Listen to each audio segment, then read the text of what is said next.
그날 밤이었습니다. 과부가 혼자 목욕을 하고 있었지요. 그때였습니다. 담장 위에서 이상한 그림자가 움직였습니다. 괴물은 과부를 내려다보며 이렇게 말했습니다. 알몸을 보았으니 책임을 지거라. 그날 밤 과부에게 무슨 일이 벌어진 걸까요? 어디서 듣고 계신지 댓글에 알려주시면 만복의 기운을 보내드립니다. 이야기 시작하기 전 구독과 좋아요 눌러주세요. 그럼 시작합니다. 이 이야기는 며칠 전으로 거슬러 올라갑니다.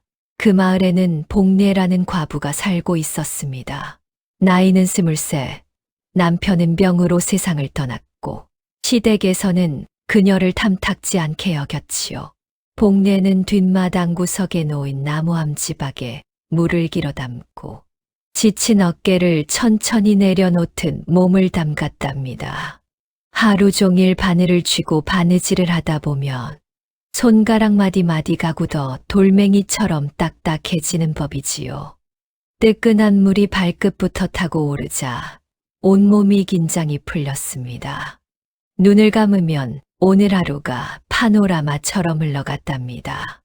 아침에 실이 떨어져 장에 다녀온 일과 점심을 물로 때운 일, 저녁에 겨우 끝낸 저고리를 내일 갖다 줘야 한다는 일. 그것이 복례의 하루였고 오늘도 어제와 다를 것이 없었지요. 미지근해진 물에서 올라오는 김을 맡으며 한숨을 내쉬었습니다. 담장 너머 귀뚜라미 소리와 바람이 이마에 땀을 식혀주었지요. 마을과 동떨어진 외딴집이라 눈치보리웃 하나 없고 하늘 아래 맨몸으로 앉아 있어도 기웃거릴 사람이 없었답니다. 바로 그때였습니다. 우지끈 담장 쪽에서 부서지는 소리가 들렸고 복례는 반사적으로 눈을 떴으며 심장이 빠르게 뛰었지요. 잘못 들었나 생각하며 다시 눈을 감으려던 찰나 이번에는 더 가까운 곳에서 거친 숨소리가 들려왔습니다. 사람이라기엔 너무 크고 짐승이라기엔 기괴하고 축축했지요. 어둠 속 거대한 그림자가 담장을 넘어 뒷마당으로 내려왔답니다. 달빛조차 없는 어둠 속에서 그 형체는 산더미처럼 거대했습니다. 온몸은 헝클어진 짐승이 털로 뒤덮여 핏발선 눈이 형형했지요. 복례는 비명도 못 지른 채 함지박 안에서 몸을 웅크렸습니다. 살결에 닿는 밤 공기보다 차가운 공포가 심장을 옥죄었지요. 괴물은 거친 숨을 내쉬며 복례를 향해 한 걸음씩 다가왔습니다. 발을 디딜 때마다 마당이 낙엽들이 비명을 지르듯 바스라졌지요. 누구냐? 복례의 목소리는 가늘게 떨렸습니다. 괴물은 대답 대신 입을 벌려 기괴한 신음소리를 내뱉었지요. 복례의 코앞까지 다가오자 짐승이 노린내가 코를 찔렀답니다. 그때 괴물이 입을 열었습니다.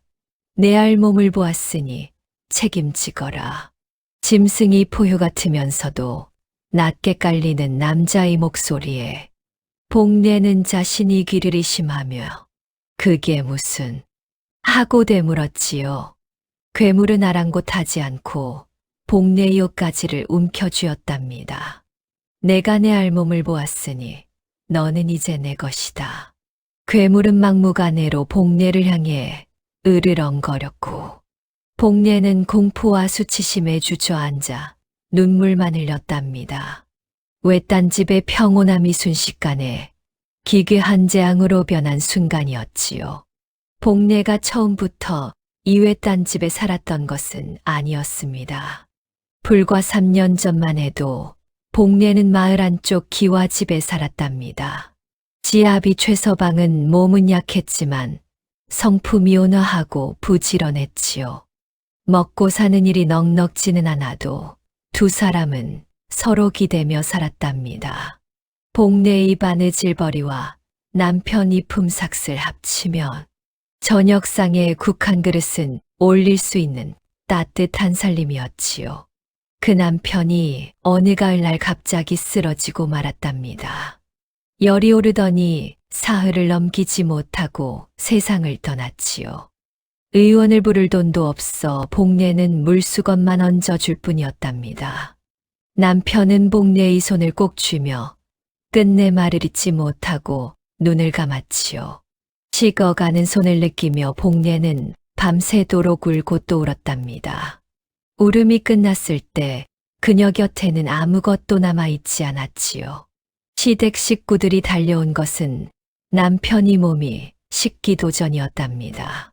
시아버지는 상을 치르는 동안에도 복례를 외면했지요. 소상이 끝나자마자 집안 어른들이 한자리에 모였답니다. 복례는 그 자리에 불려갔지만 앉을 자리조차 얻지 못했지요. 자식도 없는 과부가 이 집에 머물 이유가 없다. 시아버지의 말은 짧고 단호했으며 참으로 매정했답니다. 이 집 재산은 원래 우리 것이니 내가 가져갈 것은 없다. 시어머니도 고개를 저으며 복례를 맨몸으로 쫓아냈지요. 남편과 몬세간도 혼수폐물도 하나 돌려받지 못했답니다. 손에 쥔 보따리 안에는 바늘 몇 개와 실한 타래가 전부였지요. 얼마나 기가 막히고 서러운 일이었겠습니까? 마을 사람들은 시댁 눈치를 보며 복례를 외면했답니다. 복례는 마을 어귀를 떠돌다 산밑 뒷단집에 자리를 잡았지요. 지붕은 내려앉고 잡초가 무릎까지 올라온 빈집이었답니다. 그때부터 복례의 하루는 바늘과 실로 채워졌지요. 새벽부터 일어나 가장 먼저 바늘의 실을 꿰었답니다. 손이 트고 눈이 침침해져도 밤 깊도록 손을 놀렸지요. 쌀며 톱싸기도 빠듯했지만 불평 없이 생활을 이어갔답니다. 참으로 기특하고도 가련한 처지가 아닐 수 없었지요. 그리고 오늘 밤 유일한 안식처인 뒷마당에 괴물이 나타난 겁니다.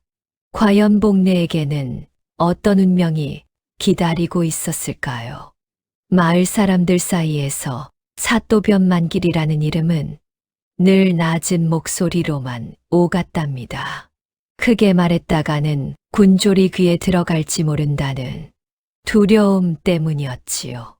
변만길이 이고을 사또로 부임해온 것은 2년 전 봄이 일이었답니다. 부임 첫날 떡을 나눠주며 세금을 늦춰주니 사람들은 사또가 사람이 되었다며 고개를 끄덕였지요. 그러나 그것은 오래 가지 않았습니다. 반년도 채 지나지 않아 본색이 드러나기 시작했지요. 세금이 슬그머니 올랐고 군졸들이 마을을 돌며 이런저런 트집을 잡는 일이 잦아졌답니다. 억울함으로 소하러 관아문을 두드려도 문지기가 가로막으며 쫓아내기 일쑤였지요. 마을 사람들은 하나둘 입을 다물기 시작했고 변만길에게 맞설 사람은 아무도 없었답니다. 변만길이 복례의 집터에 눈독을 들인 것은 그해 겨울 무렵이 일이었지요.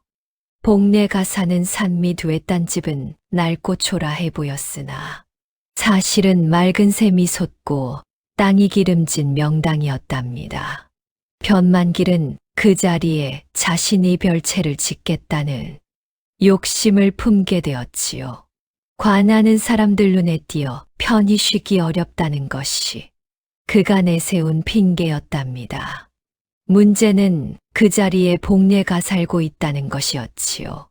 처음에는 군조를 보내 슬쩍 떠보았답니다.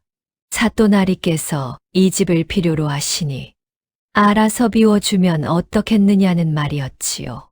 복례는 손수 일군 삶의 터전을 떠나면 갈 곳이 없기에 조심스레 거절했답니다. 군졸은 떠나며 후회하지 않으면 다행이라며 의미심장한 한마디를 남겼지요.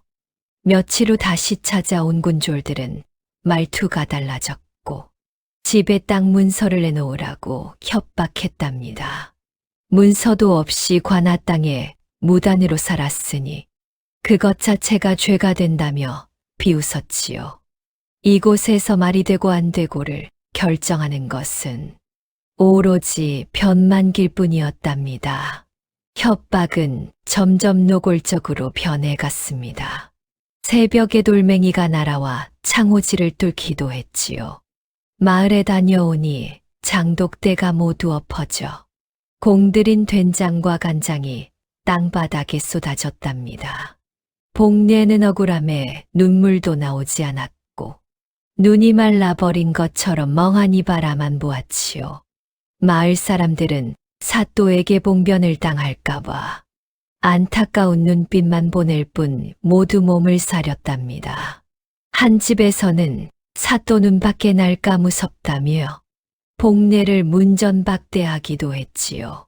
의지할 곳도 하소연할 곳도 없었습니다. 밤이면 남편이 낡은 저고리를 꼭 안고 누웠지요. 자신이 편이 되어줄 사람이 단 한 명이라도 있다면 얼마나 좋을까 생각하며 눈물을 삼켰답니다. 현실은 냉정했고 탐욕스러운 사또는 날이 갈수록 더 거세게 압박해오고 있었지요. 그리고 바로 그 무렵 뒷마당에 털괴물이 나타난 것입니다. 복례가 정신을 차린 것은 한참이 지난 뒤였답니다. 함지바가 내웅크려 떨고 있는데 괴물은 더 다가오지 않았지요. 복례는 실눈을 뜨고 조심스럽게 괴물을 살폈습니다. 괴물은 코를 킁킁거리며 마치 무언가를 찾는 것 같았지요. 이상하게도 그 눈은 복례를 똑바로 향하지 않았답니다. 조금 어긋난 방향 복례의 왼쪽 어딘가를 향하고 있었지요. 복례는 숨을 죽이고 천천히 오른쪽으로 몸을 옮겼습니다. 괴물의 시선은 움직이지 않았고 심장이 이상하게 뛰었지요. 용기를 내어 함지박 밖으로 한 발을 내밀어 보았답니다. 괴물은 여전히 같은 방향을 바라보고 미동도 하지 않았지요. 이 괴물은 앞을 보지 못하는 것이었답니다. 그 사실을 깨닫는 순간 머릿속 공포가 걷히기 시작했지요. 괴물은 냄새를 맡고 소리를 들어 방향을 짐작했답니다. 담장 쪽으로 물러서자 괴물은 방향을 잡지 못했지요. 복례는 가만히 털로 뒤덮인 괴물을 바라보았습니다. 얼굴과 손발은 물론 귀 뒤까지 털이 엉켜 있었지요. 장정보다 컸지만 자세히 보니 몸이 가느다랬습니다. 튼튼한 것이 아니라 야위어 뼈의 선이 먼저 보였지요. 털 사이로는 긁힌 자국과 상처가 가득했답니다. 복례는 자신도 모르게 입술을 지그시 깨물었지요. 무서움 속에 어딘지 모르게 가련한 구석이 있었답니다.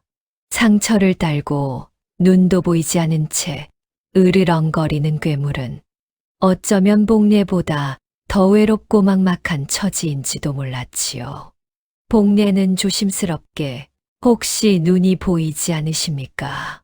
물었답니다. 괴물이 화들짝 놀라 소리 나는 방향을 향해 눈을 떴지요. 역시 초점이 맞지 않았고 괴물은 낮게 으르렁거렸답니다. 쓸데없는 소리 마라. 그 목소리에 울림이 있었지요. 그날 밤 복례는 괴물을 내쫓지 않았답니다. 어디로 가겠냐는 물음에 괴물은 침묵했고 가슴을 두드렸지요. 방 안에서 남편이 낡은 적삼을 꺼내 마당에 던져주었답니다. 괴물은 적삼을 들고 처마 밑에 자리를 잡았지요. 다음 날 아침 괴물은 여전히 처마 밑에 웅크려 있었답니다. 복례는 보리밥 한 덩이와 된장국 한 그릇을 들고 나왔지요. 드십시오 말하며 그릇을 괴물이 손에 쥐어주었답니다. 괴물이 손은 거칠었고 굳은 살과 상처가 가득했지요.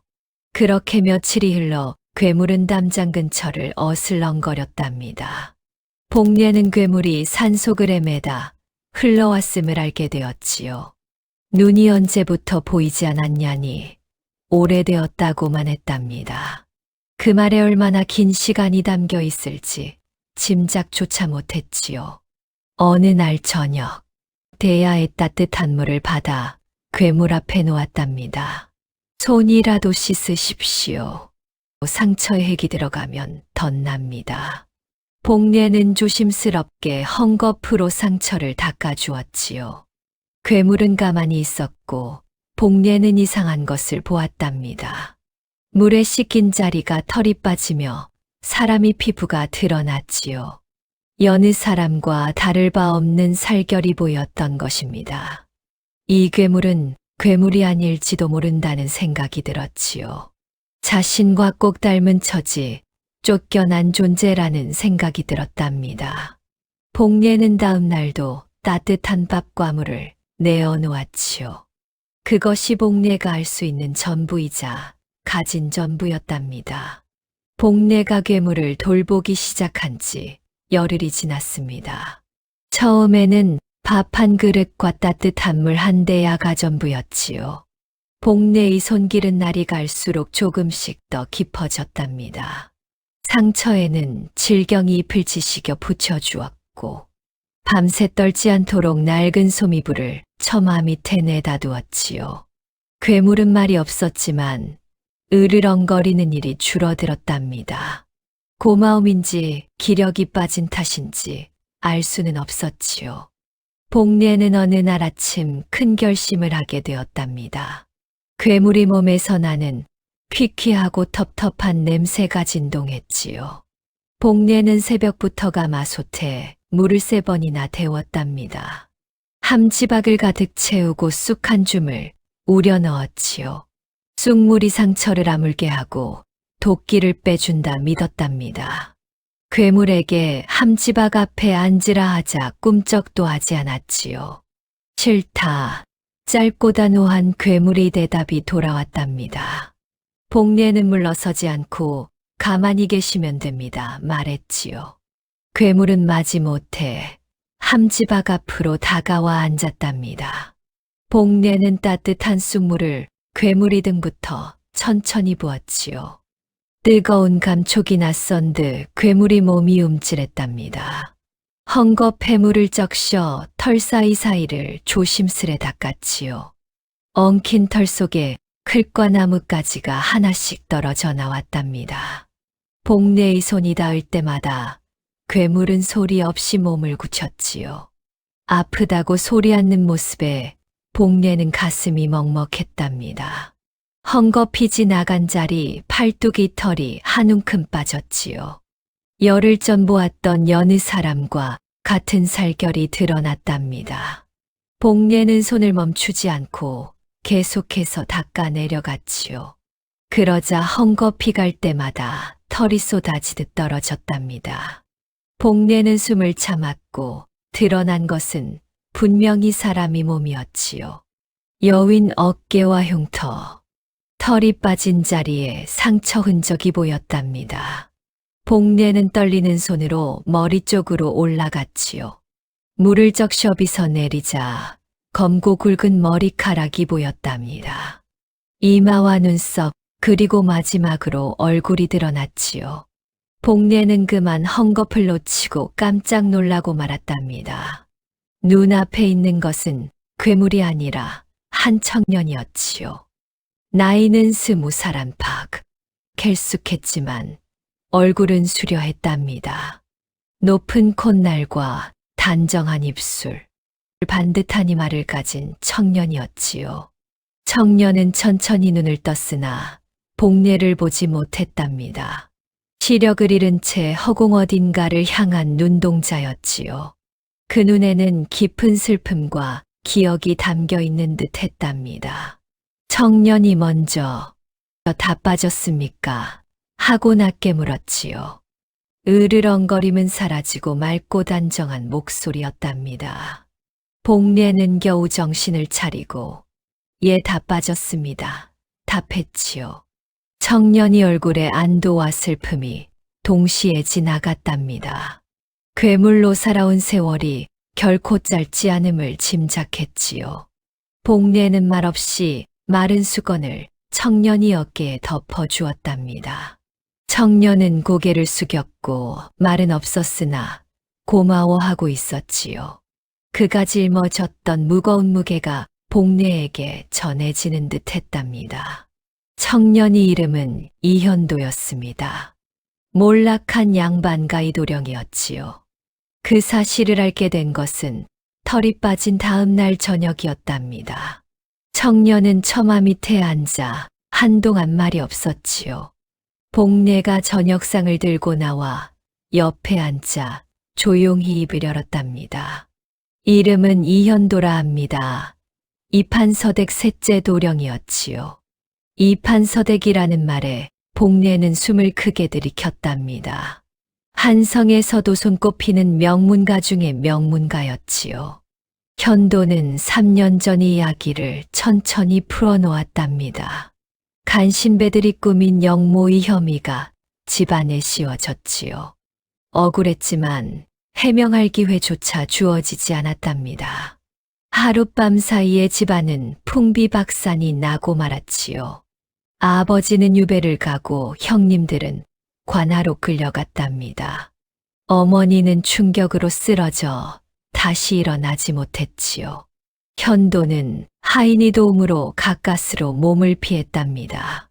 하인은 현도를 산속 깊이 숨기고 스스로 돌아갔지요. 도령만은 살려야 한다며 손을 꼭 쥐던 것이 마지막이었답니다. 현도는 혼자 산속에서 버티다 낭떠러지에서 굴렀지요. 눈을 다친 현도는 결국 아무것도 보이지 않게 되었답니다. 눈이 멀고 나서 산속 생활은 더욱 혹독해졌지요. 짐승을 피하지 못해 온몸의 상처를 입기 일쑤였답니다. 그러다 언제부터인지 온몸에 털이 나기 시작했지요. 두려움과 분노가 몸 밖으로 나온 것이라 생각했습니다. 그 담담한 말 안에 긴 절망이 쌓여 있음을 복례는 느꼈지요. 이야기를 듣던 복례는 자신도 모르게 눈시울이 뜨거웠답니다. 현도는 조심스럽게 품속 깊이 숙인 물건을 꺼냈지요. 낡은 천에 쌓인 것을 펼치자 2가지 물건이 나타났답니다. 하나는 현도의 아버지가 쓰던 낡은 어사패였지요. 뒷면에는 혐의를 벗길 증거의 위치가 새겨져 있었답니다. 아버지가 유배 전날 밤에 몰래 전해주신 것이었지요. 다른 하나는 가문의 비밀이 담긴 오래된 지도였답니다. 한성 외곽 산속에 숨겨진 재물의 위치가 적혀 있었지요. 결백을 증명할 문서도 함께 묻혀 있다고 했답니다. 현도는 지도의 감촉을 더듬으며 쓸쓸히 말했지요. 눈이 보이지 않으니 혼자서는 찾아갈 수 없었습니다. 산속에서 그것을 품에 안고 오랫동안 버텼던 것이지요. 복례는 떨리는 손으로 지도와 어사패를 바라보았답니다. 이것을 내보이는 것이 얼마나 큰 결단인지 알았지요. 왜 저에게 보여주시는 겁니까? 복례가 조용히 물었답니다. 현도는 잠시 침묵하다가 당신은 나를 거두어 주었소 했지요. 세상에서 쫓겨난 사람이 쫓겨난 사람을 거둔 것입니다. 복례는 그 말을 듣고 눈물을 꾹 참으며 아무 말 못했답니다. 현도는 모든 것을 빼앗기고도 믿음을 잃지 않았던 것이지요. 복례는 천천히 지도를 접어 현도의 손에 돌려주었답니다. 제가 돕겠습니다. 그것은 단단한 맹세와 똑같았지요. 쫓겨난 자가 쫓겨난 자에게 건네는 조용한 약속이었답니다. 밤바람이 불고 등불이 흔들리다 제자리를 잡았지요. 2 사람은 불빛 아래 앉아 오랫동안 어둠을 바라보았답니다. 복례는 새벽같이 일어나 현도의 집신을 고쳐 묶어 주었습니다. 현도는 앞을 보지 못하는 사람이었지만 걸음걸이만큼은 흔들림이 없었습니다. 오랜 산속 생활이 다른 감각들을 날카롭게 벼려놓은 탓이었지요. 복례가 앞에서 길을 이끌고 현도가 그 뒤를 따르는 식으로 2 사람은 산을 올랐습니다. 가문의 지도에 적힌 곳을 향해서였습니다. 산길은 험했습니다. 빗속에 젖은 풀잎이 발목을 잡았고 이끼 낀 바위는 미끄러웠습니다. 복례는 몇 번이나 넘어질 뻔하면서도 현도의 손을 놓지 않았습니다. 현도도 말없이 복례의 손을 꼭 쥐었지요. 두 사람이 산중턱의 커다란 바위 아래에 도착한 것은 해가 중천에 오를 무렵이었습니다. 지도에 표시된 자리는 바위 아래 평평한 땅이었습니다. 복례가 가져온 작은 삽으로 땅을 파기 시작했습니다. 한 자, 두 자, 세 자쯤 파 내려갔을 때 무언가 단단한 것에 닿는 감촉이 왔지요. 복례는 손을 멈추고 숨을 골랐습니다. 천천히 흙을 걷어내자 나무로 만든 궤짝 하나가 모습을 드러냈습니다.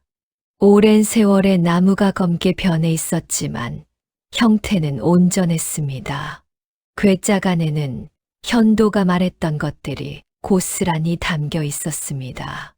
금은으로 만든 패물과 엽전 묶음, 그리고 비단으로 싼 문서 꾸러미였지요. 복례가 문서를 펼쳐 현도에게 읽어주었습니다.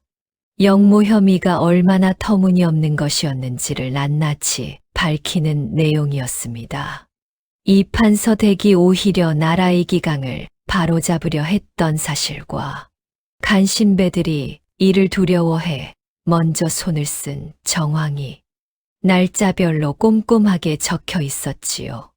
읽는 내내 복례의 목소리가 떨렸습니다. 현도는 눈을 감고 들었습니다. 그 얼굴에 천천히 무언가가 흘러내렸는데 빗물인지 눈물인지 복례는 차마 묻지 못했습니다. 두 사람이 산을 내려오던 그날 오후 일이 터졌습니다. 사또 변만길이 군졸 5을 데리고 복례의 집 앞에 버티고 서 있었습니다. 복례가 집을 비운 사이 누군가 산에 올라가는 두 사람을 보고 사또에게 일렀던 것이었지요. 변만길은 복례가 궤짝을 안고 내려오는 것을 보자 눈이 번뜩였습니다. 평소에도 재물에 눈이 어두운 자였지만 그날따라 그 탐욕이 얼굴에 고스란히 드러났습니다. 2년 거기 서거라. 변만길이 앞을 가로막으며 소리쳤습니다. 관아 땅에서 파낸 것은 모두 관아의 것이다. 그 궤짝을 당장 내놓아라. 복례는 궤짝을 꼬가는 채 물러서지 않았습니다. 현도가 복례의 뒤에서 천천히 앞으로 나섰습니다. 앞을 보지 못하는 사람이었지만 걸음은 흔들리지 않았지요. 변만길은 털이 빠진 청년을 보고 잠시 어리둥절한 표정을 지었습니다. 내 놈은 누구냐? 현도는 대답 대신 품속에서 어사패를 꺼냈습니다. 변만길의 얼굴이 굳었습니다. 그러나 아직 기세를 꺾지 않았지요. 어사패 하나로 무엇을 하겠다는 것이냐? 그것이 진짜인지 가짜인지 누가 알겠느냐? 현도가 조용히 말했습니다. 그것을 확인할 사람이 지금 이 자리로 오고 있습니다. 변만길이 의아한 표정으로 뒤를 돌아보는 순간이었습니다. 마을 어귀 쪽에서 말발굽 소리가 들려왔습니다. 흙먼지를 일으키며 달려오는 것은 암행어사 일행이었습니다. 현도가 산에 오르기 전날 밤, 복례가 몰래 한성으로 전가를 보냈던 것이지요. 어사패에 새겨진 단서를 근거로 이 판서댁의 억울함을 풀어줄 사람을 찾아달라는 내용이었습니다. 마침 조정에서도 간신배들의 전행을 조사하던 중이었고 복례의 전갈은 때맞춰 닿았습니다. 암행어사가 말에서 내려 어사패를 확인했습니다. 이것은 진품이 맞습니다. 그 한마디에 변만길의 얼굴이 창백하게 변했습니다. 군졸들이 술렁였지요. 어사는 복례가 안고 있던 문석꾸러미를 건네받아 펼쳐 읽었습니다. 읽는 내내 그의 표정이 굳어졌고 다 읽고 나서는 긴 침묵이 흘렀습니다. 변만길. 어사가 낮고 단호하게 불렀습니다. 이 판서댁에 씌워진 영모 혐의는 모함이었음이 문서로 확인되었다. 또한 내가 이고을에서 저지른 불법과 횡포 역시 낱낱이 조사될 것이다. 당장 관직을 내려놓고 포박을 받아라. 변만길이 뒷걸음질을 치며 군졸들을 돌아보았습니다. 그러나 군졸들은 이미 어사의 기세에 눌려 창을 내리고 있었지요. 변만길은 그 자리에서 포박되었습니다. 그토록 거드름을 피우며 복례를 괴롭히던 자가 두 손이 묶인 채 땅바닥에 무릎을 꿇는 모습을 복례는 말없이 바라보았습니다. 통쾌하다는 생각보다는 허무하다는 감각이 먼저 왔습니다. 탐욕이라는 것이 결국 스스로를 무너뜨린다는 것을 복례는 그날 눈으로 똑똑히 확인했지요. 어사는 현도에게 고개를 숙였습니다. 도령께서 오래 고생이 많으셨습니다. 가문의 억울함을 반드시 조정에 아뢰겠습니다. 현도는 고개를 끄덕였습니다. 그 얼굴에 비로소 오랜 짐을 내려놓은 사람의 표정이 떠올랐습니다. 복례는 그 옆에 서서 빗속에 젖은 채로 하늘을 올려다보았습니다. 봄비는 여전히 내리고 있었지요. 그러나 아까와는 다른 빛처럼 느껴졌습니다. 차갑지 않았습니다. 그 해가 흐렸습니다. 한성에서 소식이 내려왔답니다. 이 판서댁의 영모 혐의가 공식적으로 벗겨졌다는 내용이었지요. 유배지의 아버지가 돌아오고 현도도 옥에서 풀려났답니다. 모함을 꾸민 간 신배들은 관직을 잃고 처벌을 받았지요. 3년이 긴 세월 동안 억눌려 있던 억울함이 풀리는 순간이었답니다. 현도는 가문이 회복되자마자 가장 먼저 복례를 찾았지요. 복례는 여전히 산미 퇴딴집에 머물고 있었답니다. 한성으로 가자는 현도의 말을 복례는 거절했기 때문이었지요. 자신은 이 집을 지키겠고 끝도 여기서 확인하고 싶다 했답니다. 현도는 그 말을 듣고 더 이상 권하지 않았지요. 복례가 어떤 사람인지 누구보다 잘 알고 있었기 때문입니다. 현도가 집 앞에 나타났을 때 그의 손에는 편지가 들려 있었지요. 유명한 의원이 보낸 눈을 고칠 수 있다는 내용이었답니다. 다쳤을 때의 충격이 눈 한쪽을 막아버린 것이라 했지요. 오랜 세월이 지났지만 불가능한 것은 아니라는 소견이었답니다. 다만 치료가 쉽지 않고 시간이 걸릴 것이라 했지요. 복례는 그 편지를 읽고 나서 한참 동안 말이 없었답니다. 그러다 조용히 도령께서는 괜찮으신지 물었지요. 현도는 잠시 생각하다가 보고 싶은 것이 생겼다 답했답니다. 나를 처음 사람으로 대해준 얼굴을 보고 싶다 했지요. 복례는 그 말에 대꾸도 못하고 하늘만 올려다보았답니다. 바람이 불고 가을 햇살은 따스하게 내리쬐고 있었지요. 치료는 한성희 의원 집에서 복례의 정성 속에 이루어졌답니다. 몇 달에 걸쳐 침을 맞고 약을 다려 먹는 과정이 반복되었지요. 현도는 아프다 말하지 않았지만 식은땀을 흘리며 누웠답니다. 복례는 차가운 물수건을 얹어주고 죽을 쑤어 떠먹여 주었지요. 산밑 퇴딴집에서 괴물이 상처를 닦아주던 손길 그대로였답니다. 첫눈이 내리던 날 아침 현도가 천천히 눈을 떴지요. 두 사람이 눈이 마주쳤고 마침내 서로를 보게 된 순간이었답니다. 현도는 아무 말도 하지 않았고 다만 눈의 물기가 차올랐지요. 복례도 말이 없었고 창밖에는 한방눈이 내리고 있었답니다. 그 침묵이 어떤 말보다 깊고 따뜻한 순간이었지요. 이듬해 봄 두 사람은 정식으로 혼례를 올렸답니다.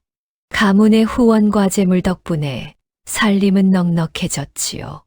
복례와 현도는 산 밑 돛단집을 허물지 않고 정성껏 고쳤답니다. 두 사람이 처음 인연을 맺은 자리를 기억하기 위해서였지요. 현도는 처마 밑에서 하늘을 보고 복례는 옆에서 바느질을 했답니다. 생계를 위한 것이 아니라 즐거운 손놀림이었지요. 마을 사람들은 복례를 천석군마님이라 불렀답니다. 그러나 복례는 쌀과 약을 보내는 일을 멈추지 않았지요. 예전에 자신을 외면했던 사람들도 원망하지 않았답니다. 사람이 약함이지 악함은 아니라고 복례는 생각했지요. 현도는 그런 복례를 보며 당신이 마음이 모든 걸 만들었다 했답니다. 복례는 굶주린 사람을 모른 척하는 게 더 무서웠다 답했지요.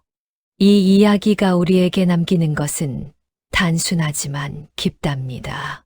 세상은 종종 겉모습으로 사람을 재단하고 피하려 하지요. 그러나 복례는 무서웠지만 외면하지 않고 나누었답니다. 그 선한 심성이 괴물이 털을 벗기고 누명을 풀었지요. 털괴물은 처음부터 괴물이 아니라 절망이 만든 껍데기였답니다. 그것을 벗긴 것은 따뜻한 밥 한 그릇과 사람다운 눈이었지요. 사람이 진짜 모습은 힘들고 두려운 순간에 드러나는 법이랍니다. 복례처럼 무서울 때도 돌아서지 않는 사람이 가장 단단하지요. 겉모습과 재물은 변하지만 선한 심성은 썩지 않는답니다. 그것만이 진짜로 오래가고 마음속에 오래 남는 것이지요. 복례와 현도의 이야기가 바로 그것을 말해주고 있답니다.